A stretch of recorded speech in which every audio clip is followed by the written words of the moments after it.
Hello guys, meron naman akong katanungan na sasagutin ko ay sa katanungan ni Ma'am Abialemot. Sabi niya dito guys, sabi niya passport ko ayaw balik ni agency. Wala naman sila ginastos kahit piso.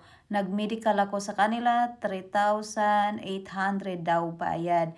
Tapos di naman ibalik nila, ano dapat gawin? So, kung hindi nila ibabalik yung passport mo, pwede mo silang kasuhan. Report nyo sila sa pulis. Sabihin mo dyan sa agency mo or kung sino yung may hawak ng passport mo. Sabihin mo, ayaw nyo ibalik sa akin yung passport ko, i-report ko kayo sa pulis kung yan ang gusto nyo. Pero kung merong pangalawang option, kung gusto nyo, pumunta kayo sa DMW, doon sa POAA, doon nyo i-complain yung agency nyo. Kailangan alam nyo yung pangalan ng humahawak ng passport nyo, name ng agency nyo.